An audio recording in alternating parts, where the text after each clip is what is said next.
করা হয়েছে। আমাদের দেশের শ্রমিকদের শ্রমকে একদল কুচক্রী মহল তাদের মুনাফায়ের হাতিয়ার বানিয়েছে।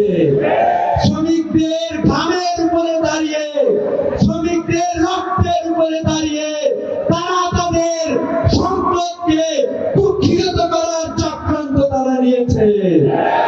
আমরা বলতে চাই, আগামীতে বাংলাদেশে যেদিন সুষ্ঠু সরকার প্রতিষ্ঠিত হবে, যেদিন বাংলাদেশে আল্লাহর রাসূলের বিধান কায়েম হবে, সেদিন বাংলাদেশের শ্রমিকরা তাদের অধিকার পাবে। সম্মানিত উপস্থিতি, আমরা বলতে চাই, পৃথিবীতে অসংখ্য মানুষ শ্রমিকের অধিকারের কথা বলেছে। ইউএসএ থেকে শুরু করে রাশিয়া, চায়না সবাই শ্রমিকের অধিকারের কথা বলেছে, কিন্তু কেউ শ্রমিকের অধিকার রক্ষা করতে পারে না। তাই আমরা বলতে চাই যে আদর্শ শ্রমিকের অধিকারকে রক্ষা করে, শ্রমিকের হক ফিরিয়ে দিতে পারে, বাংলাদেশের ন্যায্যতা প্রতিষ্ঠা করে, সে আদর্শের নাম হচ্ছে হযরত মুহাম্মদ সাল্লাল্লাহু আলাইহি ওয়াসাল্লামের আদর্শ। সে আদর্শের নাম হচ্ছে ইসলাম। পৃথিবীর কোন পরিবর্তন হয়নি যে পরিবর্তনে শ্রমিকদের অবদান ছিল না।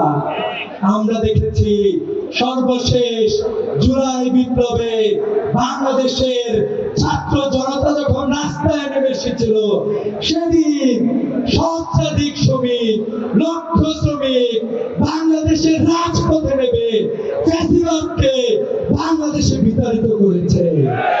তাই আমরা বলতে চাই, আগামীতে যারা শ্রমিকের অধিকার নিয়ে ছিনিমিনি খেলতে চান, তাদেরকে সতর্ক করতে চাই, ছাত্র এবং শ্রমিকদের ঐক্য আগামীতে আপনারা যে মানুষের অধিকারকে খর্ব করেছেন, সেই অধিকার আদায়ের জন্য ছাত্র এবং শ্রমিকদের ঐক্য বাংলাদেশ প্রতিষ্ঠায় সামনে এগিয়ে আসবে ইনশাআল্লাহ। সম্মানিত উপস্থিতি, ছাত্র এবং শ্রমিকের ঐক্যকে আগামীতে প্রতিষ্ঠা হবে, সেই ঐক্য প্রতিষ্ঠিত হবে, সে আহ্বান ব্যক্ত করেই আমি আমার কথা শেষ করছি। আসসালামু আলাইকুম ওয়া রাহমাতুল্লাহ।